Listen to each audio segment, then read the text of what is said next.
जय हिंद बच्चों, आशा करता हूँ आप सभी अच्छे होंगे। आज हम ऑर्गेनोमेटेलिक केमिस्ट्री का लेक्चर नंबर 1 करेंगे। शुरू करते हैं। Organometallic compound. देखिए, नाम से क्या पता चल रहा है? मेटेलिक यानी कि एक मेटल होगा, ऑर्गेनो यानी कि कोई ऑर्गेनिक ग्रुप होगा। और अगर मैं आपसे पूछूँ ऑर्गेनिक केमिस्ट्री क्या होती है, तो आप याद करेंगे 11th क्लास में आपको पढ़ाया गया था। ऑर्गेनिक केमिस्ट्री वो होती है जहाँ पे कार्बन होना ज़रूरी होता है, कार्बन ज़रूर होता है वहाँ, और हाइड्रोजन भी हो जाता है। ठीक है, उसके अलावा कुछ और एलिमेंट्स हो सकते हैं, लेकिन कार्बन आवश्यक होता है। तो यहाँ देखिए, मेटल है और कार्बन भी होगा, यानी कि एट लीस्ट वन और मोर मेटल कार्बन बॉन्ड जरूर होगा, और अगर होगा तो उस कंपाउंड को बोलेंगे ऑर्गेनोमेटेलिक कंपाउंड। ठीक है, तो organometallic chemistry deals with compounds in which organic group is attached through carbon to less electronegative atom than carbon. तो ऑर्गेनोमेटेलिक केमिस्ट्री क्या हुई आपकी? जहां पर ऑर्गेनिक ग्रुप जो है कार्बन के थ्रू जुड़ा होगा to the less electronegative atom than carbon, यानी कि मेटल की बात हो रही है यहाँ पर। ठीक है, मेटल से जुड़ा होगा। एग्जाम्पल्स भी आपके पास टेट्राइथाइल लेड है, CH3 twice Hg dimethyl mercury, और ये फेरोसिन होता है, बहुत इंपॉर्टेंट है। ठीक है, 5 मेंबर्ड रिंग ऊपर है, 5 मेंबर्ड रिंग नीचे है, बीच में आयरन है, तो फेरोसिन बोलते हैं इसको। C5H5 ट्वाइस Fe, इसका फॉर्मूला आपको याद जरूर रहना चाहिए। Examples which are not organometallic compounds. देखिए, कार्बन भी है यहाँ पर और मेटल भी है, यहाँ पे भी मेटल है, कार्बन भी है, 2 मिथाइल ग्रुप लगे हुए हैं नाइट्रोजन पे, तो फिर भी ये ऑर्गेनोमेटेलिक कंपाउंड क्यों नहीं है? क्योंकि हमने कहा था कि क्या कंडीशन होनी चाहिए? कार्बन मेटल का एटलीस्ट एक बॉन्ड तो हो, ज़्यादा हो तो ठीक है, एक तो हो। यहाँ नहीं है बच्चों। देखिए, यहाँ पर पोटेशियम और ऑक्सीजन है, लिथियम और नाइट्रोजन है। ठीक है, तो आई होप आपको ये समझ में आ जाएगा आसानी से। ये लिथियम डाइमिथाइल एमीन है और इधर पोटेशियम एसीटेट है। आगे बढ़ते हैं, टाइप्स ऑफ ऑर्गेनोमेटेलिक कंपाउंड्स। तो देखिए क्या क्या है, आयनिक कंपाउंड्स हैं, कोवलेंट हैं, इलेक्ट्रॉन डेफिशिएंट हैं, और ट्रांजिशन मेटल के ऑर्गेनोमेटेलिक कंपाउंड्स है, जो कि बहुत इंपॉर्टेंट है, चौथे वाला। ठीक है, आइए चलते हैं। Ionic compounds of electropositive metals. तो यहाँ पर ग्रुप 1A और 2A, यानी कि अल्कलाइन मेटल्स और अल्कलाइन अर्थ मेटल्स का कंपाउंड बनेगा किसके साथ? हाइड्रोकार्बन्स के साथ, and they will form ionic compounds. Okay, जैसे कि आपको दिख भी रहे हैं, आयंस K+ है, फिर आपके पास साइक्लोपेंटाडाइइनाइड है और माइनस चार्ज है यहाँ पर। इसी तरह से यहाँ माइनस है और 2+ है यहाँ पर Mg पर। ठीक है, डाई साइक्लोपेंटाडाइइनाइड मैग्नीशियम और पोटेशियम साइक्लोपेंटाडाइइनाइड। तो ये हो गए हमारे आयनिक कंपाउंड्स ऑर्गेनोमेटेलिक के। आगे बढ़ते हैं। कोवलेंट ऑर्गेनोमेटेलिक कंपाउंड्स में क्या होगा? शेयरिंग ऑफ इलेक्ट्रॉन्स होगी। ठीक है, तो सिग्मा बॉन्ड बनता हुआ नजर आएगा, आयनिक बॉन्ड नहीं आएगा आपको, सिग्मा कोवलेंट बॉन्ड। एग्जाम्पल ये रहे आपके सामने, टेट्राइथाइल लेड, डाइफिनाइल जिंक। ठीक है, ये zinc, cadmium, mercury, group 3, 4 and 5 ये सब मिल करके बना सकते हैं, मतलब इनके कंपाउंड्स होंगे ये वाले। आइए तीसरे की तरफ चलते हैं। ये भी आपने पढ़ा हुआ है पहले, इलेक्ट्रॉन डेफिशिएंट ऑर्गेनोमेटेलिक कंपाउंड्स। तो यहाँ पर ये इलेक्ट्रॉन डेफिशिएंट होंगे, तो 2 इलेक्ट्रॉन्स 2 सेंटर के बेस पे नहीं होगा इनके एक्सप्लेनेशन, बल्कि आपको याद हो, अगर B2H6 भी आपने पढ़ रखा है बच्चों इनऑर्गेनिक में ही, तो उसी तरह से आपके सामने एल्यूमिनियम का एक कंपाउंड है, एल्यूमिनियम पे मिथाइल ग्रुप लगे हुए हैं। एक को मैंने ओपन करके दिखाया हुआ है CH3, और इधर एक और को CH3 को ओपन करके दिखाया, बाकी CH3 ये रहा, ये रहा, ये रहा, ये रहा। ठीक है बच्चों, तो 3 सेंटर वाला कंपाउंड है ये, 3 सेंटर 2 इलेक्ट्रॉन कंपाउंड है, जैसे B2H6 होता था। बस मतलब यहाँ पर बीच में मिथाइल ग्रुप है, यहाँ पर हाइड्रोजन होता था B2H6 में, यहाँ मिथाइल ग्रुप है, तो उसके थ्रू दोनों एल्यूमिनियम कनेक्टेड है। ठीक है, और एक एल्यूमिनियम 4 बॉन्ड बनाता हुआ नजर आ रहा है आपको, एक एल्यूमिनियम 4 बॉन्ड। ठीक है, तो ये इलेक्ट्रॉन डेफिशिएंसी पूरा करने के लिए ऐसा करते हैं। ये आपको सेकंड सेम में पढ़ाया गया था, यस, सेकंड सेम में। चलिए अब आते हैं सबसे इम्पोर्टेंट, जहाँ से क्वेश्चन आपको मिलना ही चाहिए, ट्रांजिशन मेटल ऑर्गेनोमेटालिक कंपाउंड्स बच्चों। तो देखिए these include transition metals bonded to unsaturated organic compounds. Unsaturated का मतलब आपको पता ही है, डबल बॉन्ड या ट्रिपल बॉन्ड, ठीक है। ऐसे कंपाउंड जिनमें डबल ट्रिपल बॉन्ड होगा उनके साथ ये जुड़ा हुआ होगा। कौन जुड़ा होगा? Transition metals. तो in which transition metal forms bonds to more than one carbon atoms. Yes, एक से ज़्यादा कार्बन एटम के साथ बॉन्ड बनाता हुआ नजर आ रहा होगा। तो देखिए कैसे एग्जाम्पल देखिए, एल्कीन, ये रहा बच्चों एल्कीन, ठीक है ना। यहाँ H लगा दो, यहाँ H लगा दो, यहाँ H लगा दो बच्चों, यहाँ H लगा दो, और ये मेटल के साथ जुड़ा हुआ नज़र आ रहा है। यानी कि पाई बॉन्ड जो है उसके इलेक्ट्रॉन इस तरह से मेटल की तरफ शिफ्ट होते हुए नज़र आ रहे हैं आपको। तो ये है हमारा एल्कीन और मेटल का बॉन्डिंग। ये देखिए पाई एलाइल ग्रुप, 3 इलेक्ट्रॉन डोनर है। यहाँ पर देखिए 2 इलेक्ट्रॉन यहाँ रहे, एक ये रहा, और इसको ऐसे भी शो कर सकते हैं आप, डैश डैश करके। बढ़िया तरीका है ये दिखाने का, ठीक है। अब ये डैश डैश से तो आप परिचित हैं, आपको याद होगा बेंजीन आप आज तक बनाते हुए आए हैं ऐसे, ठीक है।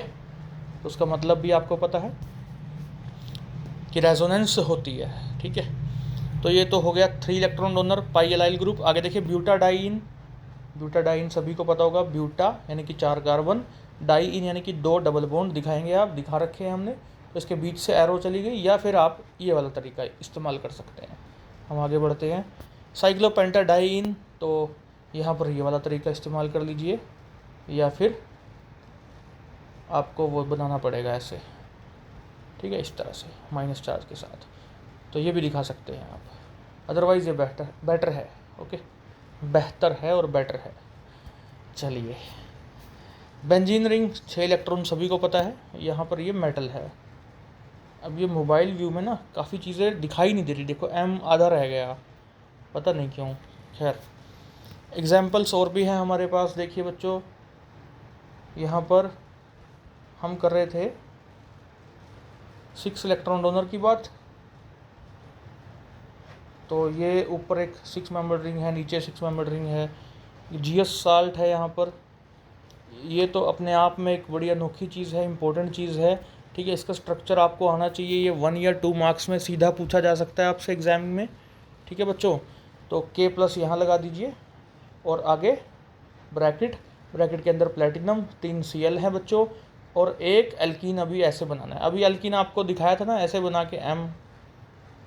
तो ये देखिए ये एल्कीन यहाँ पर बच्चों हमने बनाई और मेटल के साथ बॉन्डिंग करवा दी, माइनस चार्ज बाहर है, यानी कि इसी को मैंने एक्सप्लेन किया एक तरह से। K+ लगा लीजिएगा बाहर बस। इसको बोलते हैं GS साल्ट। इसका फॉर्मूला, इसका स्ट्रक्चर आपको आना चाहिए, ठीक है। सीधा 1 या 2 मार्क्स में पूछा जाता है बच्चों। आगे देखिए क्लासिफिकेशन ऑफ लिगेंड्स देखते हैं अब।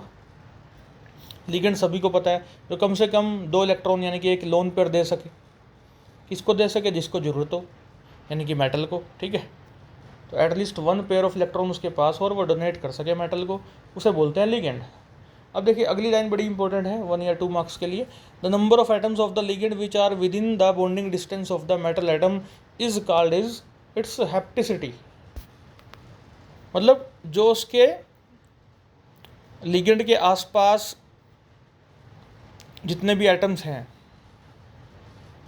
मतलब लिगेंड के जितने भी एटम्स हैं, और वो एटम्स जो हैं मेटल के साथ कुछ ऐसे डिस्टेंस पे हैं कि उससे उनकी बॉन्डिंग हो सकती है, बहुत ज़्यादा दूर नहीं है। दोबारा सुनिएगा, लिगेंड जो है 5 मेंबर्ड 6 मेंबर्ड लिगेंड्स आपने देखी हैं, ठीक है, ठीक है, हैवी लिगेंड्स है ना बच्चों। तो एटम्स जो लिगेंड के हैं, मान लीजिए 6 एटम हैं, तो वो ऐसे डिस्टेंस पे हैं कि वो बॉन्डिंग कर सकते हैं मेटल के साथ, तो ठीक है, हो जाएगी। अगर उनमें से कोई एक आधा ऐसी पोजीशन पे है कि बॉन्डिंग नहीं हो सकती, वो लिमिट में नहीं है, उसकी बॉन्डिंग हो ही नहीं सकती, वो डिस्टेंस पे है, तो फिर वो बॉन्डिंग में पार्टिसिपेट नहीं करेगा। और जो करेंगे, जो मेटल के साथ बॉन्डिंग करेंगे, लिगेंड के जो नंबर ऑफ एटम्स बॉन्डिंग में पार्टिसिपेट कर जाएंगे मेटल के साथ बच्चों, उनकी वजह से हम बोलेंगे हेप्टेसिटी। जैसे 6 कर गए तो ईटा 6 लिख देंगे हम, ईटा 6। 5 कर गए तो ईटा 5, एक ही करा ईटा 1, ठीक है। तो ईटा से डिनोट करते हैं इसको। आई होप आपको समझ में आ गया होगा। अभी और आ जाएगा, देखिएगा। ये देखिए, ये ईटा 1 स्टेज है, ईटा 1, क्योंकि एक ही कार्बन जुड़ रही है बस मेटल के साथ। मेटल लगा दीजिए, आपने लगाना है, ठीक है, कोई दिक्कत नहीं है। तो हाइड्रोकार्बन लिगेंड हो गई। अगले देखिए एसाइल लिगेंड बच्चों, यहाँ भी एक ही कार्बन से जुड़ रहा है, COR। कार्बीन एक ही कार्बन से है, लेकिन कार्बन क्या होता है, जैसे CH2 कार्बन के ऊपर लोन पेयर है, ठीक है, लेकिन ये इलेक्ट्रॉन डेफिशिएंट है ना, 8 ऑक्टेट कंप्लीट नहीं है ना, 8 इलेक्ट्रॉन पूरे नहीं होते कार्बन के। ये फर्स्ट सैम में पढ़ा होगा आपने। आगे देखिए 2 कार्बन बॉन्डेड लिगेंड, तो ये देखिए ये वाली कार्बन भी जुड़ गई बच्चों, ये भी जुड़ गई, ठीक है। आगे देखिए 3 कार्बन बॉन्डेड लिगेंड, 1 2 3 तीनों जुड़ गए, तो आप इस फॉर्म में भी इसको दिखा सकते हैं ना, ठीक है। आसान है, बिल्कुल काम आसान है। 4 कार्बन लिगेंड, तो देखिए 1 कार्बन 2 कार्बन 3 कार्बन 4 कार्बन, और बीच में हमने ऐसे मेटल दिखा दिया, ओके। फिर 5 कार्बन के बीच में मेटल डाल दीजिए, कोई दिक्कत नहीं है। 6 कार्बन के बीच में कोई मेटल होगा तो आपको क्रोमियम दिखाई दे रहा है, ठीक है। 6 कार्बन का एक बेंजीन रिंग ऊपर है, एक नीचे है, ठीक है। 7 में 7 कार्बन डाल दीजिए और मेटल को बीच में से एक लाइन के थ्रू दिखा दीजिए, काम ख़त्म होता है, बिल्कुल आसान है। आगे 8 कार्बन का भी ऐसे ही कर दीजिएगा। अब आते हैं बहुत ही इंपॉर्टेंट टॉपिक पे, जो कि है इफेक्टिव एटॉमिक नंबर। आपने पहले भी पढ़ रखा है और यहाँ से क्वेश्चन आते हैं, ठीक है। 1927 में सिजविक ने Lewis theory of electron pair bond formation को थोड़ा और एक्सटेंड किया और कोशिश की कोऑर्डिनेशन कंपाउंड्स में बॉन्डिंग एक्सप्लेन करने की। He suggested that central metal ion accept electrons from ligands until it achieve noble gas configuration. उन्होंने क्या कहा, उन्होंने कहा कि मेटल जो है इलेक्ट्रॉन लेने की कोशिश करता रहेगा लिगेंड से, और तब तक करता रहेगा जब तक कि वो नोबल गैस कॉन्फ़िगरेशन यानी कि फुली फिल्ड कॉन्फ़िगरेशन की अचीवमेंट ना कर ले। कोशिश कर रहा है अपने आप को स्टेबल करने की लिगेंड से इलेक्ट्रॉन ले करके, ठीक है। तो इसी को बोलते हैं इफेक्टिव एटॉमिक नंबर रूल। अब कोई इसको ओबे करता है, कोई नहीं करता है, तो क्वेश्चन यहीं से आता है। आपके पास मान लीजिए 3 कंपाउंड दे दिए, पूछेंगे बताइए कौन सा ओबे करता है, तो आपको निकाल करके दिखाना होगा वहाँ पर जिसकी कॉन्फ़िगरेशन या जिसकी इलेक्ट्रॉनिक कॉन्फ़िगरेशन कह लीजिए नोबल गैस के बराबर आ जाएगी, आप कहेंगे वहाँ ओबे हो गया, और अगर नहीं आई तो कहेंगे ओबे नहीं हो पाया। तो करना क्या है, total number of electrons of central atom ले लीजिए और लिगेंड ने जितने भी उसको दिए उनको जोड़ कर दीजिए, बस। इसी को बोलते हैं इफेक्टिव एटॉमिक नंबर। आइए देखते हैं, आपके सामने है कोबाल्ट अमोनिया 6 3+, तो ऑक्सीडेशन स्टेट भी निकालना मैंने दिखाया है। कोबाल्ट को X माना, अमोनिया पे 0 चार्ज होता है, तो 6 × 0 = 0। बाहर कितना चार्ज है, +3, तो X क्या आ गया, +3 आ गया बच्चों, ठीक है, X +3 आ गया। कोबाल्ट के पास टोटल 27 इलेक्ट्रॉन्स होते हैं, ठीक है। आपको इसका एटॉमिक नंबर याद होना चाहिए, सभी का याद होना चाहिए आपको, ठीक है। और +3 है क्योंकि, तो 24 रह जाएंगे, तो 24 तो इसके हो गए। अमोनिया कितने हैं, 6, एक लिगेंड कितना इलेक्ट्रॉन देता है, 2, 6 कितने देंगे, 12, 24 और 12 36। 36 किसका एटॉमिक नंबर है, क्रिप्टॉन का, ठीक है। क्रिप्टन क्या है, एक noble gas, so it is obeying the EAN effective atomic number rule को ओबे ये कर रहा है।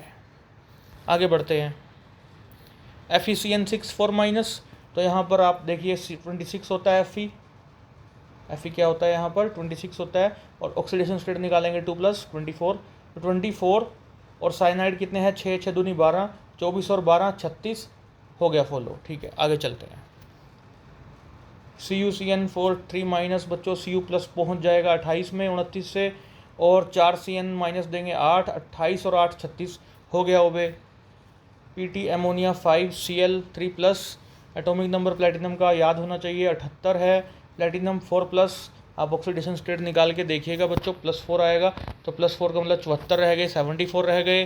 5 अमोनिया और 1 Cl कितने देंगे भाई, 6 लिगेंड 12 इलेक्ट्रॉन देंगे, तो 74 और 12 कर दीजिए 86, तो ठीक है ओबे हो गया। आगे बढ़ते हैं, Ag अमोनिया 2+, तो Ag + 46, और इलेक्ट्रॉन लिगेंड से 2 ही हैं, 2 दूनी 4, 4 और 46 50, 50 तो कोई भी नोबल गैस नहीं होती, तो नोट ओबेड आ गया, ठीक है। और अपने आप प्रैक्टिस कीजिएगा बच्चों, मैं थोड़ी जल्दी से इसलिए करा रहा हूँ क्योंकि ये आसान है और आपने कर रखा है, ये सेकंड ईयर में EAN करा रखा है आपको, और मैं नहीं कराया था, ठीक है। नोमेनक्लेचर ऑफ ऑर्गेनोमेटेलिक कंपाउंड्स देखते हैं। IUPAC rules that are used for naming coordination complexes are used here. देखिए ये भी मैंने BSc सेकेंड ईयर में कराए हुए हैं सारे रूल्स, और उसका वीडियो लेक्चर भी YouTube चैनल पे पड़ा है, आप उसको दोबारा देख सकते हैं देखना चाहें। हालांकि यहाँ से 1 या 2 नंबर का क्वेश्चन बन सकता है, ठीक है, तो उसके अकॉर्डिंग आप देख लीजिएगा। बाकी यूनिट बड़ी इंपॉर्टेंट है और बड़ी ही इंटरेस्टिंग भी है ये ऑर्गेनोमेटेलिक, ठीक है। बायो इनऑर्गेनिक आपको कराया, बहुत इंपॉर्टेंट है और इंटरेस्टिंग है, और ऑर्गेनोमेटेलिक भी इंटरेस्टिंग और इम्पोर्टेंट है, और एसिड बेसिस भी बड़ा आसान भी है और इंटरेस्टिंग भी है और इम्पोर्टेंट भी है, और सिलिकॉन फोस्फाजीन्स भी आपको पूरा करा दिया है मैंने। तो नोमेनक्लेचर ऑफ ऑर्गेनोमेटेलिक कंपाउंड्स में क्या करना है आपने, एक तो वही सेकंड ईयर वाला सारा लेक्चर देख लेना है, एक मेरा यूट्यूब चैनल पे बीएससी सेकंड ईयर के नाम से जो प्लेलिस्ट है उसमें मिल जाएगा।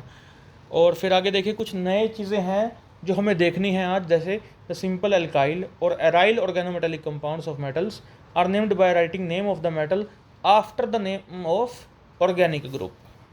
तो ऑर्गेनिक ग्रुप को ये कह रहे हैं कि पहले लिख लेते हैं, ठीक है, कुछ एक जगह पर। तो देखिए मिथाइल लिथियम लिख लिया, डाईइथाइल जिंक लिख लिया, और उसके बाद मेटल लिख देते हैं। ऑर्गेनोमेटेलिक लिगेंड्स का भी कुछ नाम हो सकते हैं, जैसे CO कार्बन मोनोऑक्साइड होता है ना, तो कार्बोनिल बोलेंगे, इथाइलिन बोलेंगे, कुछ और आपको आपकी किताब में मिल सकते हैं, किताब भी आपको ओपन करनी है, ठीक है। खासकर इस तरह की चीज़ों के लिए जहाँ पे ये टेबल वगैरह बने होते हैं वो आपको देखना चाहिए किताब से ज़्यादातर, ठीक है। काफ़ी मैं लेके चलूँगा साथ में, लेकिन फिर भी आपको बुक भी पढ़नी चाहिए, रेफ़र करनी चाहिए बच्चों। मैं कुछ एक एग्जांपल भी ले रहा हूँ, कुछ और एग्जांपल आप प्रैक्टिस के लिए किताब से ले सकते हैं, जैसे पोटेशियम पेंटासाइनो नाइट्रोसिल फेरेट। फेरेट क्यों है ये, यहाँ +2 आएगा क्योंकि के ऊपर क्या होता है, प्लस होते हैं ना, 2 हैं के, 2 के हैं तो +2 यहाँ आएगा बच्चों, तो बाकी के ऊपर क्या आएगा, -2 आएगा, ठीक है। तो ऑक्सीडेशन स्टेट आप निकाल लीजिएगा, सिखा रखी है आपको। तो पेंटासाइनो, साइनो पहले क्यों आया, क्योंकि C पहले आता है N से, तो इसको पहले लिखा हमने, ठीक है। ये सारे रूल्स वही हैं कोऑर्डिनेशन कंपाउंड में जो आपको करा रखे हैं बच्चों। 8 क्यों आया, क्योंकि जब जिसके ऊपर माइनस होता है उसके साथ क्या लगाते हैं, फिर 8 लगाते हैं, फेरेट। आयनिक फॉर्म में जो होगा फिर 8 लगता है, ATE रूल है, ये कोऑर्डिनेशन कंपाउंड में पढ़ा रखा है आपको, ओके। चलिए आगे देखिए, पोटेशियम कार्बोनिल पेंटासाइनो फेरेट। अब जहाँ कार्बोनिल में Ca है, साइनो में Cy है, तो Y तो बाद में आता है ना, A पहले आता है, C तो कॉमन है बच्चों, और A और Y में से A वाला पहले लिख दिया हमने, ठीक है। बाकी आप कर सकते हैं। आगे देखिए, ये C5H5 के लिए बिस लगाना पड़ता है, ये भी कोऑर्डिनेशन कंपाउंड में आपको एक्सप्लेन किया हुआ है। कुछ खास लिगेंड्स होती हैं जो कि थोड़ा कॉम्प्लेक्स कह लीजिए, मुश्किल से होती हैं थोड़ी लिगेंड, जैसे कि आपके सामने C5H5 है, साइक्लोपेंटाडाइनाइल, तो इसमें हम क्या करते हैं, बिस ट्रिस वगैरह ये यूज़ करते हैं, ठीक है। तो बिस लगाएंगे, बिस का मतलब 2 हैं, 2 ही तो हैं, ये देखिए क्या है ये, साइक्लोपेंटाडाइनाइल। फिर आगे आयरन लगा दीजिए और ऑक्सीडेशन स्टेट जो भी आएगी +2 वो डाल दीजिए रोमन में, ठीक है। नोमेनक्लेचर ऑफ कार्बोनिल्स आसान है, tetra carbonyl nickel, nona carbonyl di iron, octa carbonyl di cobalt, tetra carbonyl cobaltate, और ऑक्सीडेशन स्टेट भी आ रही है तो -1 लगा दीजिए, ठीक है। बहुत आसान है। हाँ, जब ब्रिजिंग लिगेंड होगी तो कैसे करेंगे देखिएगा, म्यू जरूर लगाते हैं तब। तो देखिए डाई म्यू, ब्रिजिंग लिगेंड में म्यू लगता है, और म्यू के बाद उस लिगेंड का नाम, तो कौन सी है यहाँ पर, दो है ना, देखिए CO, और इसका नाम कार्बोनिल होता है, अभी थोड़ी देर पहले आपको बताया था। फिर बिस का मतलब 2 चीज़ें हैं, क्या है 2, ये वाली चीज़ जो है ये 2 है, देखिए ट्राई कार्बोनिल कोबाल्ट, यानी कि इतनी चीज़ 2 हैं, एक तो ये रही और एक ये रही, 2 बार नहीं लिखना हमें, बिस लगा देना आगे, बिस, ओके। और ब्रिजिंग लिगेंड जब भी होती हैं तो क्या करते हैं, म्यू जरूर लगाते हैं बच्चों। आगे भी है देखिए, ब्रिजिंग लिगेंड कितनी है आपके पास, 3, तो ट्राई म्यू, और म्यू के बाद इसका नाम कार्बोनिल, फिर बिस का मतलब 2 चीज़ें हैं, कौन सी हैं 2 चीज़ें, ट्राई कार्बोनिल आयरन, ये देखिए ट्राई कार्बोनिल आयरन, एक तो ये रहा ट्राई कार्बोनिल आयरन, एक ये रहा, ठीक है। आगे बढ़ते हैं, when metal carbonyls contain metal metal bonds these are classified as symmetrical और अनसिमेट्रिकल। तो मेटल मेटल बॉन्ड अगर आ गया, 2 मेटल आ गए बच्चों, तो यहाँ पर या तो सिमेट्रिकल केस होगा या अनसिमेट्रिकल। सिमेट्रिकल है पहले वाला देखिएगा, दूसरा भी सिमेट्रिकल है बच्चों। बिस यानी कि 2 चीज़ें हैं, ठीक है। क्या है 2 चीज़ें, टेट्रा कार्बोनिल कोबाल्ट, देखिएगा, और अब करते हैं इरेज, टेट्रा कार्बोनिल कोबाल्ट, ये 2 हैं, एक ये रहा एक ये रहा। आगे भी बिस पेंटा कार्बोनिल कोबाल्ट नहीं आएगा, यहाँ पर मैंगनीज आएगा बेटा, ठीक है। तो ये आप ठीक कर लीजिएगा बच्चों। और तीसरा केस एक ख़ास है कि मरकरी इधर है, इधर टेंटलम है, तो कौन से को मेन मेटल माना जाए। देखिए इसके ना कुछ रूल्स होते हैं, आपकी किताब में नहीं है, तो किताब में नहीं है इसका मतलब कोई ज़्यादा इम्पोर्टेंस उनका आपके बीएससी में नहीं है, आप हायर क्लासेस में उनको पढ़ सकते हैं। यहाँ पर हम उन रूल्स को नहीं पढ़ेंगे। और रूल्स में कुछ मेटल्स आपको मिलेंगे, तो प्रायोरिटी ऑर्डर होगा वहाँ पे, जो प्रायोरिटी में पहले आएगा उसका नंबर पहले पड़ जाता है, ठीक है, उसको मेन मेटल मान लेते हैं, और नीचे वाले को मेन मेटल नहीं माना जाता। तो उसके चक्कर में हमें नहीं पढ़ना, हमारे पास 2 ही एग्जाम्पल आपकी किताब में है, ठीक है। तो यानी कि हमारे लिए इतना ही ज़रूरी है। यहाँ पर मैं आपको छोटी सी चीज़ बता दूँ, एक हिंट, कि जिसके साथ ज़्यादा कार्बोनिल लगे हैं उसको आप मेन मेटल मान लो बीएससी के लिए फ़िलहाल, ठीक है। तो यानी कि टेंटलम को मेन मान लेंगे, बाकी को लिगेंड की तरह ट्रीट करेंगे। तो क्या होगा, ये देखिए हेक्सा कार्बोनिल, ये लिगेंड आ गई पहले, तो हेक्सा कार्बोनिल। फिर देखिए क्योंकि सी है ना, सी पहले आता है। फिर है इथाइल मर्क्यूरियो, इसका मर्क्यूरियो बन गया। और जो अब मेन मेटल है वो बचा ना, मेन एलिमेंट हमारा टेंटलम, उसको लास्ट में लगा दिया। बस सिंपल सा है, कोई ज़्यादा डिटेल में आपको नहीं करना, रूल्स इसके है ही नहीं किताब में आपकी, तो पढ़ने भी नहीं है अभी, ठीक है। इस तीसरे वाले की बात कर रहा हूँ मैं बच्चों, okay. Naming of sigma and pi bonded ligands, आइए देखते हैं। तो जब एक कार्बन के थ्रू बॉन्डिंग होती है तो सिग्मा बॉन्ड बोल देते हैं, और जब मल्टी कार्बन के थ्रू बॉन्डिंग कर रहा है कोई लिगेंड, बहुत सारी कार्बन से जुड़ गई हैं, तो पाई बॉन्डेड लिगेंड बोल देते हैं, ठीक है। एग्जाम्पल है अपने पास साइक्लोपेंटाडाइन C5H5, तो इसको सिग्मा C5H5 बोलेंगे, एक कार्बन से जुड़ा है अगर। और अगर ये पांचों कार्बन एक ही बार में मेटल के साथ जुड़ी हैं थोड़े थोड़े समय के लिए, यानी कि एक तरह का रेजोनेंस टाइप स्ट्रक्चर बन रहा है, ठीक है, और हम इसको बोलेंगे पाई C5H5। और देखिए अनसैचुरेटेड मॉलिक्यूल्स या ग्रुप्स जुड़े हैं तो उनमें हम ईटा लगाते हैं आजकल, हेप्टो का मतलब टू फास्टन, टू इंक्रीज, यानी कि बहुत सारी चीज़ें, बहुत सारे एटम्स एक ही बार में जुड़ गए हैं तो फास्ट हो गई है ना प्रोसेस। और देखिए ईटा 1 का मतलब है एक कार्बन से जुड़ना, ईटा 2 का मतलब 2 कार्बन से जुड़ना, ठीक है। तो ये हम पहले भी देख चुके हैं।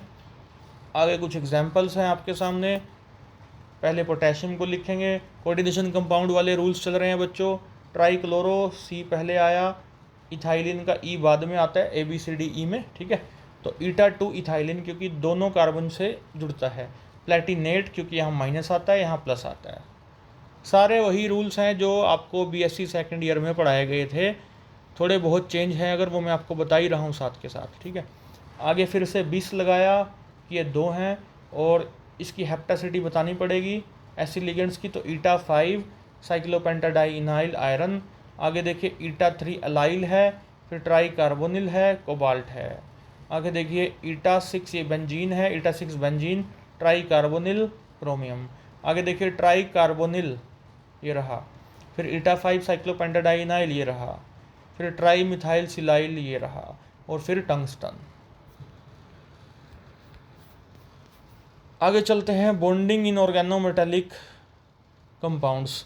तो पहले है ionic bonding, organometallic compounds in which electropositive metals like sodium, potassium, rubidium etcetera are present, shows this type of bonding, ठीक है। देखिए आयनिक बॉन्डिंग में तो फिर आयंस का बनता हुआ नज़र आना चाहिए आपको,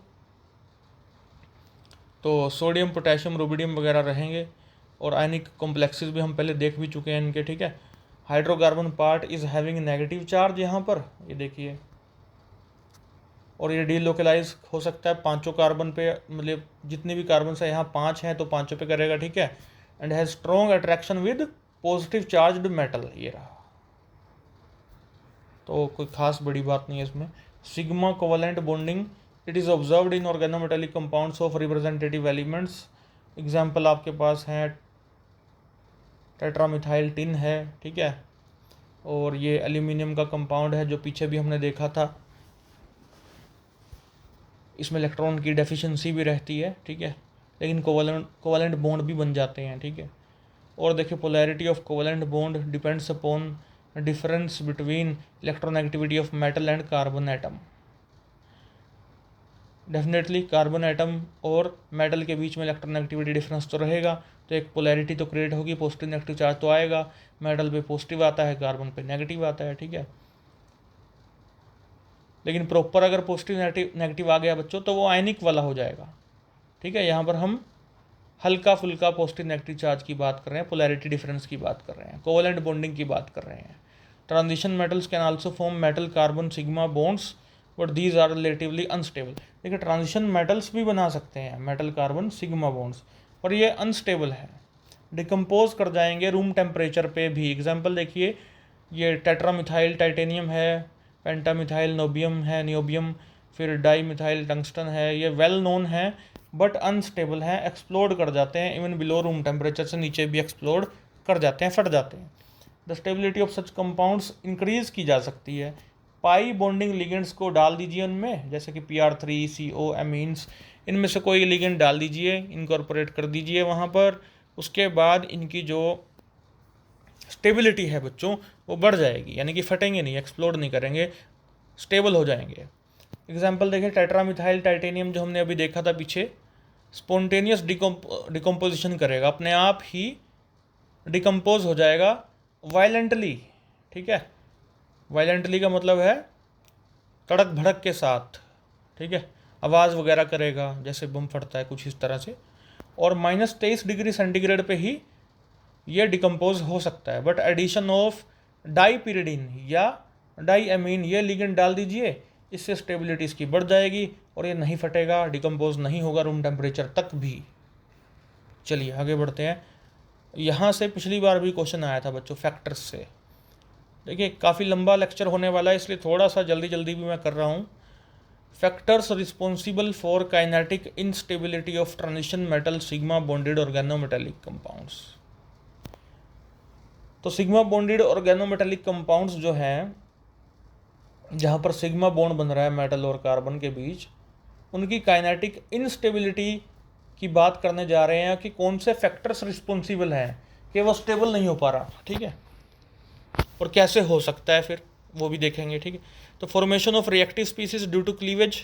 अब क्लीवेज हो गई अगर मेटल कार्बन बॉन्ड की ट्रांजिशन मेटल एल्काइल्स में, it will give reactive alkyl radicals, radicals देगा या आयंस देगा, ये आपस में रिएक्ट कर जाएंगे या सोलवेंट के साथ रिएक्ट कर सकते हैं और इससे चेन रिएक्शन शुरू हो सकते हैं। सेकंड पॉइंट भी लगभग सेम ही है, cleavage products from strong bonds. तो MR बॉन्ड की क्लीवेज हुई, RR बन गया। तो क्लीवेज होने के बाद अगर स्ट्रॉन्ग बॉन्ड बन रहा है जो कि RR है जैसे, यानी कि एक स्टेबल कंपाउंड बन रहा है, तो ऐसा हो सकता है कि ये टूट जाएंगे, ठीक है। जैसे M डॉट और R डॉट बन गया, ये रेडिकल्स बन गए हमारे पास, और ये आपस में फिर आगे रिएक्शन करने लग जाएं, जैसे पहले में भी मैंने बताया, और रिएक्शन करके ये कोई ज़्यादा स्टेबल कंपाउंड बना दे, जैसे RR एल्केन्स बना दिया, तो फिर ऐसी स्थिति में इनकी क्लीवेज हो सकती है। और जो मेन फैक्टर रिस्पॉन्सिबल रहता है काइनेटिक स्टेबिलिटी के लिए वो है activation energy for the cleavage reaction. अगर ये कम है तो कंपाउंड तो अनस्टेबल होगा ही, ठीक है, और अगर ये बहुत ज़्यादा है तो कंपाउंड को तोड़ना मुश्किल हो जाएगा, भले ही डेल्टा G नेगेटिव क्यों ना हो, ठीक है, भले ही डेल्टा G नेगेटिव ही क्यों ना हो। आपको याद होगा ना, डेल्टा G नेगेटिव होनी चाहिए, डेल्टा H नेगेटिव होना चाहिए, डेल्टा S पॉजिटिव होना चाहिए, ये कंडीशंस आपने 11वीं 12वीं में करी होंगी। Spontaneity of a reaction, non spontaneity of a reaction, शायद कुछ याद आ रहा हो आपको, ठीक है। चलिए फिर है बच्चों हाइड्रोजन ट्रांसफ़र, ये बड़ा इंपॉर्टेंट है, ये पिछली बार भी आया था आई थिंक, ठीक है, तो घुमा फिरा के इसको डाला जा सकता है दोबारा। Hydrogen transfer from alkyl to metal, beta hydride elimination reaction भी बोलते हैं इसको। अब देखिए यहाँ पर आपके सामने C है, इस पर हाइड्रोजन लगा हुआ है, यहाँ भी, यहाँ R लगा है, यहाँ मेटल लगा है, ठीक है। तो हुआ क्या है कि एक मेटल और एक हाइड्रोजन, यस, एक मेटल और एक हाइड्रोजन निकल गया, तो क्या बन गया, डबल बॉन्ड बन गया बच्चों, CH2 डबल बॉन्ड CHR, ठीक है, ये बन गया आपके पास। और एक चीज़ इसमें बताने वाली है, जो मेटल के पास जो लगी है कार्बन वो कौन सी है, अल्फ़ा कार्बन। उसके बाद जो कार्बन है वो बीटा कार्बन। अल्फ़ा कार्बन के ऊपर हाइड्रोजन लगी है तो अल्फ़ा हाइड्रोजन कहलाएगी, बीटा कार्बन के ऊपर हाइड्रोजन लगी है तो बीटा हाइड्रोजन कहलाएगी। तो बीटा हाइड्रोजन या बीटा हाइड्राइड एलिमिनेशन हो रहा है, निकल रही है वो मेटल के साथ, ये वाला हाइड्रोजन निकल रहा है इसके साथ, मेटल के साथ। तो डबल बॉन्ड की क्रिएशन हो जाएगी। ठीक है, इससे ये हमें कंपाउंड मिलेगा। और higher alkyl compounds are unstable, इसकी वजह से है। किसकी वजह से है, बीटा हाइड्राइड एलिमिनेशन रिएक्शन की वजह से ये कहीं ना कहीं अनस्टेबिलिटी आ रही है और कुछ और बनने लग रहा है। ठीक है, तो आइए अब देखते हैं factors which can increase the stability of metal alkyl compounds. ऐसा क्या करें हम कि जो पीछे हमने इनस्टेबिलिटी देखी है वो स्टेबिलिटी में बदल जाए। तो पहला तो अभी यही है जो हमने किया है ना अभी बीटा हाइड्राइड एलिमिनेशन, इसको रोक दो। कैसे, अगर बीटा कार्बन पे जो हमने देखा अभी बच्चों, देखो मैं दिखाता हूँ आपको। मान लीजिए यहाँ पे आर ग्रुप लगा दो और यहाँ भी आर ग्रुप लगा दो, हाइड्रोजन ही नहीं होगी बीटा पर तो एम एच कैसे निकलेगा, डबल बॉन्ड कैसे बनेगा, यानी कि स्टेबिलिटी आ जाएगी बच्चों। चलिए यही लिखा है यहाँ पर, देखिएगा अगर बीटा एलिमिनेशन रोक दोगे तो रिमार्केबल स्टेबिलिटी मिलेगी। तो आप Cr3 कर दो, एराइल ग्रुप लगा दो बीटा पे, Nr2 लगा दो, हाइड्रोजन रहने ही ना दो। ठीक है, और देखिए increase in coordination number, coordination number बढ़ा दो। जैसे metal alkyls can be stabilised by adding additional ligands, अभी थोड़ी देर पहले बताया था आपको। एडिशनल लिगेंड जब हमने टेट्रामिथाइल टाइटेनियम में डाली थी तो वो स्टेबल हो गया था, अदरवाइज वो 23 डिग्री से नीचे डिकम्पोज कर जाता था या 20 डिग्री से नीचे डिकम्पोज कर जाता था। लेकिन बाईपिरिडिन डाल दी हमने, ये देखो 4 तो मिथाइल है और 1 बाईपिरिडिन है, तो इसका कोऑर्डिनेशन नंबर कितना हो गया यहाँ पर 5, यहाँ पर पहले कितना था 4, तो स्टेबिलिटी बढ़ गई बच्चों इसकी। ठीक है, 60 डिग्री तक भी नहीं टूटेगा अब ये। चिलेशन करवा दो, चिलेशन में क्या होता है, एक रिंग बन जाता है तो उसको तोड़ना लगभग नामुमकिन सा हो जाता है, या बहुत ज़्यादा एनर्जी उसके लिए चाहिए होती है, तो चिलेशन करवा सकते हो, रिंग बनवा सकते हो। ठीक है, और देखिएगा delocalisation of negative charge on carbon, यानी कि अगर डीलोकलाइजेशन होगा तो स्टेबिलिटी बढ़ जाएगी। तो aromatic system having MC bond are more stable due to delocalisation of negative charge over carbons. MC6H5 is more stable than MCH3। जैसे ये मैं बनाता हूँ, MC6H5 है ना, मतलब बेंजीन के साथ मेटल का कोऑर्डिनेशन करवा दो तो यहाँ रेजोनेंस है। ठीक है, तो यहाँ पर स्टेबिलिटी ज़्यादा रहेगी एज़ कम्पेयर टू MCH3। तो इस तरह की बात ये करना चाह रहे हैं कि डिलोकलाइजेशन जो है स्टेबिलिटी को बढ़ा देता है, आपको पता ही है ये तो बात। ठीक है, आगे देखिए मेटल कार्बन मल्टीपल बॉन्डिंग अगर हो जाए तो भी स्टेबिलिटी बढ़ जाएगी। देखिए multiple bonding is observed in organometallic compounds of metals with carbenes या कार्बाइंस। डबल बॉन्डेड कार्बन हो जाए या ट्रिपल बॉन्डेड कार्बन हो जाए तो डबल या ट्रिपल बॉन्ड को तोड़ना तो मुश्किल हो जाएगा। MC bond is in between single and double bond, किसमें, कार्बीन में। Carbene complexes are stable with substituents like OMe NMe2 because they form pi bonding with carbene. देखिए X को आप थोड़ी देर के लिए मान लीजिए यहाँ पर OMe मान लीजिए। ठीक है, तो O के ऊपर क्या है, लोन पेयर, वो यहाँ लोन पेयर दे सकता है। ओके, तो ये देखिए डबल बॉन्ड आ जाएगा, X पे पॉजिटिव चार्ज आ जाएगा थोड़ी देर के लिए ही सही, तो फिर मेटल यहाँ पर अपना नेगेटिव चार्ज भी दे सकता है, तो ये डबल बॉन्ड वापस शिफ्ट कर जाएगा जैसे यहाँ हो गया।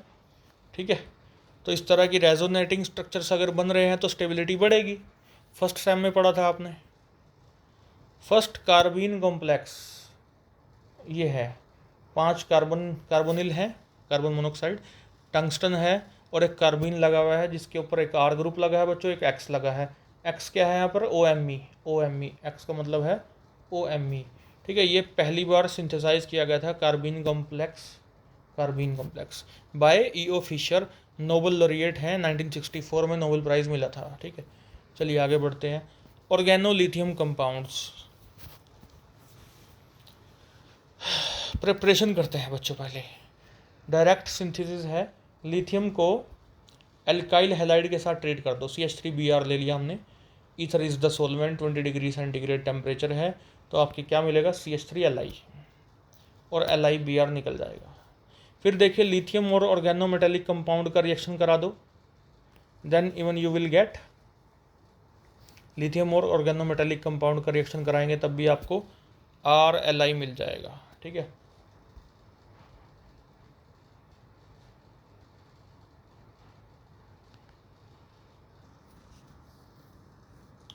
तो RLi मिलेगा बच्चों यहाँ पर, और इसको काट दीजिए, ये गलती से लिखा गया है।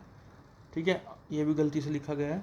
क्या मिलेगा हमें यहाँ, 2RLi प्लस Hg निकल जाएगा। ठीक है बच्चों, मैं दोबारा लिख देता हूँ, क्या मिलेगा, ये कट कर दीजिए। RLi कितने मिलेंगे हमारे पास, 2, Hg बाहर हो जाएगा ये वाले रिएक्शन में। और तीसरा जो है हमारे पास मेटल हेलोजन एक्सचेंज रिएक्शन है। यहाँ पर हमने लिया है ब्यूटाइल लिथियम लिया है, C4H9 लिथियम प्लस लिथियम ले लिया, तो फिनाइल लिथियम का तो काम नहीं, फिनाइल आयोडाइड, यहाँ आयोडाइड कर लीजिएगा। ठीक है, फिनाइल आयोडाइड PHI, और इनका रिएक्शन करा दिया, सोलवेंट डाल दिया कोई जिसमें घुल जाएंगे। ठीक है, तो C4H9 आयोडाइड, ये आयोडाइड कहाँ चला गया, I यहाँ चला गया, और लिथियम कहाँ चला गया, फिनाइल के पास, तो फिनाइल लिथियम की क्रिएशन हो गई, बन गया, वो सिंथेसिस हो गई। तो ये थोड़ी बहुत करेक्शन है, ये कर लीजिएगा आप। ठीक है, इसको ध्यान में रखिएगा। आगे बढ़ते हैं, मेटल मेटल एक्सचेंज रिएक्शंस या ट्रांस मेटलेशन रिएक्शंस कह लीजिए।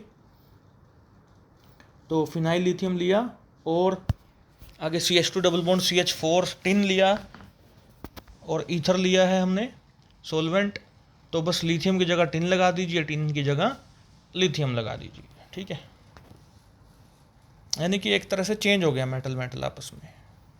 फिर देखिए लिथिएटेड एल्कीन्स एंड एल्काइंस LiR लिया हमने, और एल्कीन के साथ रिएक्शन करा दिया, तो एक तरफ Li लगा दीजिए, एक तरफ R लगा दीजिए, डबल बॉन्ड ख़त्म हो गया। ठीक है ना, देखिए डबल बॉन्ड था, एक तरफ Li लगा दो, एक तरफ R लगा दो, इसको काट दो यहाँ से, सिंगल बॉन्ड हो जाएगा, बस आसान है।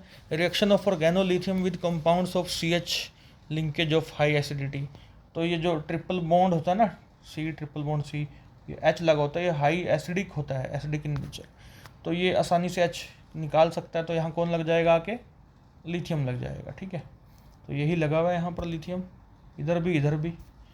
और देखिए पॉली हेलोजिनेटेड लिथियम, तो आप लिथियम ब्रोमाइड से इसको रिएक्ट करा दीजिए, ऐसा बेंजीन जिस पे 4 हाइड्रोजन को रिप्लेस कर दिया हमने क्लोरीन से, उसको LiBr से रिएक्ट कराया, THF ले लिया, टेट्राहाइड्रोफ्यूरान सोलवेंट, -60 डिग्री सेंटीग्रेड टेम्परेचर रखा, तो एक हाइड्रोजन को आप लिथियम से रिप्लेस करा दीजिए। ठीक है, प्रॉपर्टीज़, कुछ और रिएक्शन भी आप कर सकते हैं किताब से, एक्स्ट्रा होंगे वहाँ पर। प्रॉपर्टीज़ देखिए, reaction with main group halides, trans metalation reaction है, मेन ग्रुप का हैलाइड है, जैसे बोरोन क्लोराइड है यहाँ पर, तो LiR से रिएक्ट करा दिया, तो सारे Cl किसके साथ चले गए, लिथियम के साथ चले गए, और जो R हैं B बोरोन के साथ चले गए। ठीक है, टिन के साथ देख लीजिए ऐसा ही हुआ, सारे के सारे R ग्रुप जो है टिन के साथ, और Cl जो है लिथियम के साथ। ठीक है, तो इसलिए बोल रहे हैं ट्रांस मेटलेशन, मेटल एक तरफ से खिसक के दूसरी तरफ चला गया, और दूसरे वाला जो है पहले वाले की जगह पे आ रहा है। वैलेंसी वगैरह, ऑक्सीडेशन स्टेट वगैरह, वो आप देख लीजिएगा, पूरी करनी होती है। टिन के 4 बॉन्ड बनाने होते हैं, लिथियम का एक ही बनाना होता है। ठीक है, वो चीज़ ध्यान में रखनी पड़ेगी। Reaction with alkyl iodides, LiR का RI के साथ करा दिया, R' के साथ, तो एल्केन बन जाएगा और लिथियम आयोडाइड बन जाएगा। ओके, एक चीज़ जो देखने में आ रही है यहाँ पर, क्या आ रही है नज़र, कि लिथियम का हेलोजेंस के लिए काफ़ी ज़्यादा एफिनिटी या अट्रैक्शन है लिथियम की। देखिए लिथियम क्लोराइड बन रहा है दोनों रिएक्शन में, ऊपर लिथियम आयोडाइड बन रहा है। ठीक है, ये चीज़ें आप देख सकते हैं, ये देखिए। और देखिए रिएक्शन विद प्रोटॉन डोनर्स, तो इसमें भी RH बन जाएगा, एल्केन बन जाएगा, और लिथियम प्लस बन जाएगा। ठीक है, चलिए आगे बढ़ते हैं। Reaction with CO and CO2, तो CO के साथ ये R2CO बनाएगा कीटोन, और LiCO, और कार्बन डाइऑक्साइड के साथ ये एसिड बना रहा है, ठीक है।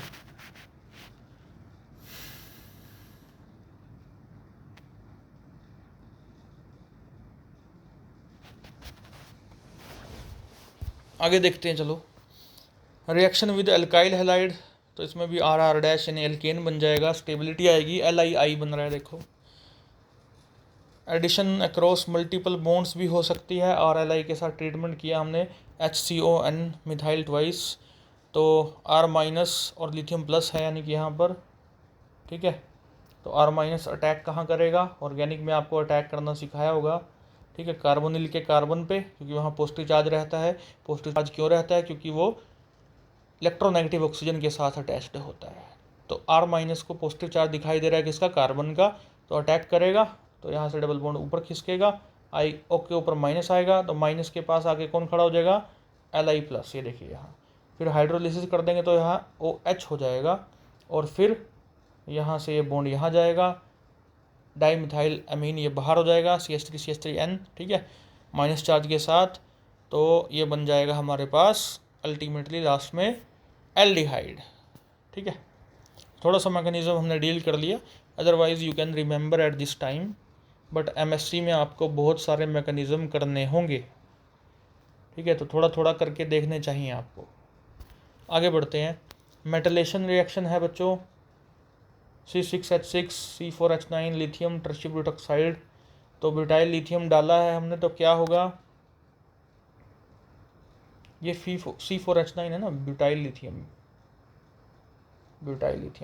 तो ये इससे हाइड्रोजन ले लेगा, तो क्या बनेगा, C4H10 बन जाएगा, और जो C6H6 है वो क्या बन जाएगा, C6H5Li, ठीक है। तो ये एक स्लो रिएक्शन होता है बच्चों, स्लो रिएक्शन। काफ़ी लंबा हो गया आज का ये लेक्चर, लेकिन अभी भी इसको ख़त्म करना है मुझे। The above reaction is slow and its rate can be increased by addition of TMEDA. TMEDA क्या है, टेट्रामिथाइलिन डाइअमीन, तो टीमिडा डाल देंगे हम तो ये रिएक्शन फास्ट हो जाएगा, ठीक है, इसका रेट जो है इंक्रीज हो जाएगा। अब ऐसा क्यों होगा उसकी भी बात करेंगे, लेकिन उससे पहले देखिए कि क्या कर रहा है ये। C4H9 लिथियम डाला हमने, C6H6 टीमिडा डाल दिया, तो टीमिडा ये रहा हमारे पास इतना, और इसने क्या किया, लिथियम के साथ कोऑर्डिनेट बॉन्ड बना लिया। एक तरह का ये कितने मेंबर्ड रिंग बनता हुआ दिखाई दे रहा है आपको, 1 2 3 4 5 मेंबर्ड रिंग बनता हुआ नज़र आ रहा है। तो स्टेबिलिटी कहीं ना कहीं इसकी लिथियम के साथ बढ़ गई, ठीक है।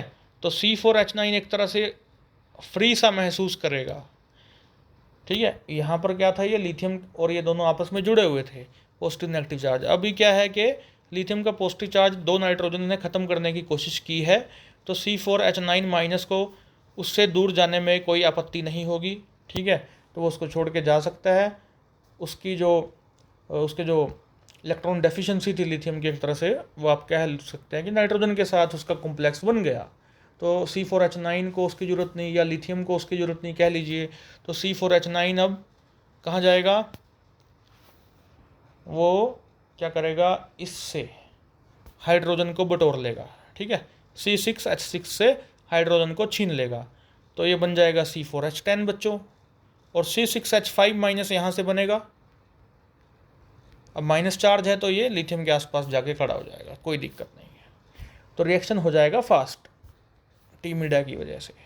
और टीमिडा के आने की वजह से ये रिएक्शन फास्ट तो हुआ ही है, साथ ही साथ बहुत इंपॉर्टेंट भी हो गया है, याद रखिएगा मेरी बात। Deprotonation at ortho position of activated aryl systems, तो देखिए आपके पास ये है OMe लगा हुआ है बेंजीन पे, ठीक है, मिथोक्सी बेंजीन है, तो ब्यूटाइल लिथियम डाल रहे हैं आप, तो ब्यूटाइल पे माइनस चार्ज है, लिथियम पे प्लस है, तो हाइड्रोजन ले लेगा ऑर्थो पोजीशन से, लिथियम लग जाएगा, और ये BUH बन जाएगा, ठीक है। कुछ चीज़ें मिस हो जाती हैं मोबाइल व्यू में, पता नहीं क्यों। चलिए, structure of lithium alkyl compounds बड़ा ही आसान है। आपने आमने सामने लिथियम लगा लिया क्यूब बना के, उसके एकदम अपोजिट साइड में आमने सामने लिथियम लगा लिए, जहाँ जहाँ बचा है वहाँ methyl group methyl group methyl group methyl group, ये भी आमने सामने ही आ रहे।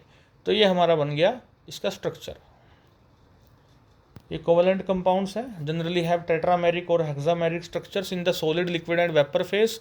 Lithium methyl exist as tetrameric units in solid state lithium lithium bond distance is 218 picometre. ठीक है। ऑर्गेनो एल्यूमिनियम कंपाउंड्स हम अगले लेक्चर में शुरू करेंगे। हालांकि प्रिपरेशन चलो देख ही लेते हैं। AlCl3 या X3 लिया हमने, RMgX के साथ रिएक्ट कराया ईथर की प्रेजेंस में, तो R3 यहाँ से मिल गए, एक एल्यूमिनियम यहाँ से मिल गया, R3Al बन गया बच्चों। अब R3Al फर्दर ईथर के साथ रिएक्ट कर सकता है, जो कि ईथर चूँकि सोलवेंट का काम कर रहा है तो उसके साथ ये एक एडक्ट बना सकता है। तो हम लिखेंगे R3Al.OET ट्वाइस, MgCl2 बाहर निकल जाएगा। ठीक है, या MgX2 कह लीजिए। तो ईथर एडक्ट बन जाएगा यहाँ पर। बाकी और भी है काफ़ी कुछ, वो अगली बार करेंगे। बहुत लंबा लेक्चर हो गया और मैंने थोड़ा जल्दी ख़त्म करने की कोशिश की है, क्योंकि बेसिक्स जो हैं आपके ऑलरेडी बन चुके हैं सेकेंड ईयर में, कोऑर्डिनेशन केमिस्ट्री जो हमने पढ़ी थी वहाँ पर।